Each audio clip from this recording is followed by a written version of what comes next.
Hello, let's get into it. The sons of Noah. The sons of Noah who came out of the ark were Shem, Ham, and Japheth. Ham was the father of Canaan. These were the three sons of Noah. From them came the peoples who were scattered over the earth.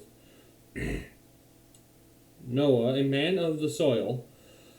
Man of the soil. Abraham. Adam was made from the soil. Proceeded to plant a vineyard, garden, similar things. When he drank some of the wine, he became drunk and laid uncovered in his tent. He took some fruit, he drank said fruit, and then he became naked. History is repeating itself. Ham, the father of Canaan, saw his father's nakedness and told his brothers outside. Now, verse 22.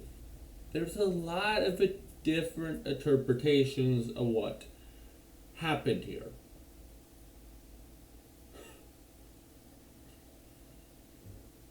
There just is. Some people think Ham violated his father, some think Ham violated his mother. All sorts of different interpretations of what verse 22 means.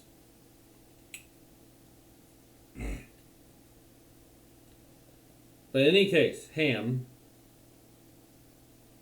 saw his father's nakedness and told his two brothers about it outside.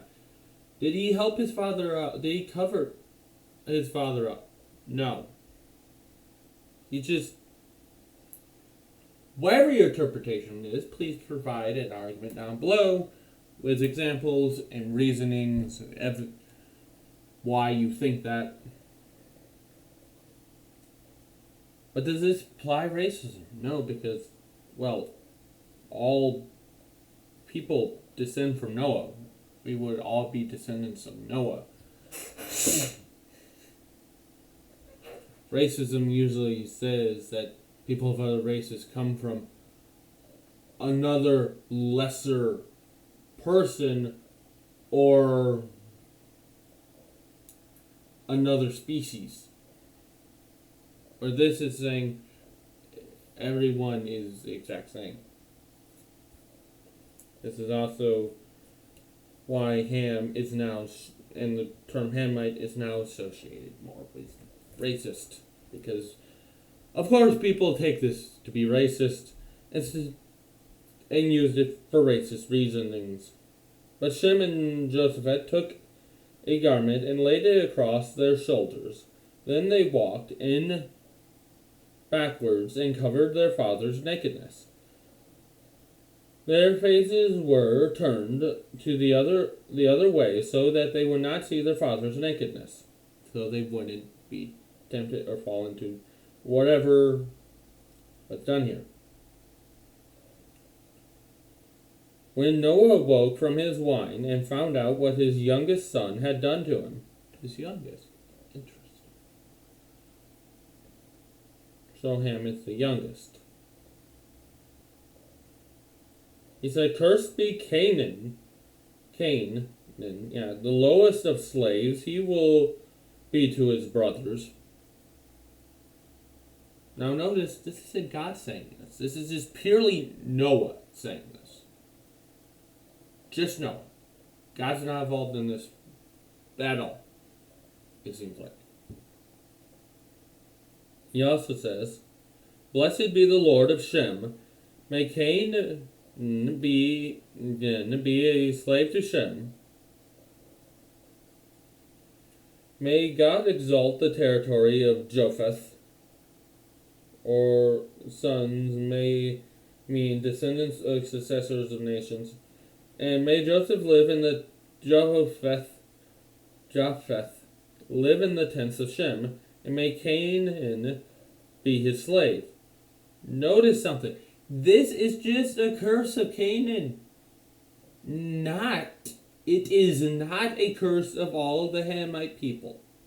No, It is not. This isn't biblical racism.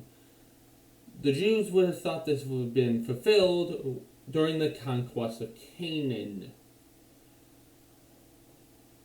Any justification of this, using this verse to justify any other case of racism, is utterly wrong. No. I don't get this view where it's like, oh, we have to say, yes, this thing does justify racism, therefore we need to, like, pretend it's not real, or just, like, here's a better idea. Just tell the racists the thing they've been trying to use to justify their racism is completely wrong because you shouldn't be able to justify racism. Anyway. So no, this does not justify any racism whatsoever. Anyway, after the flood, Noah lived 350 years, although altogether Noah lived 950 years, and then he died. Yes. That they died. They weren't like these mortal god-like beings. No, they died. Come on, move on to the next question. They died like everyone else. Also, this clearly the Bible describing something that happens. There's no endorsement of this ringing true at all. And while Noah curses Canaan, the outcome of this is because of the fulfillment of this is because of Canaan's own sins. And so it so happens to be done that Canaan so happened to be subjected to Israel. So no, I am not excusing racism. Racism is a abhorrent practice.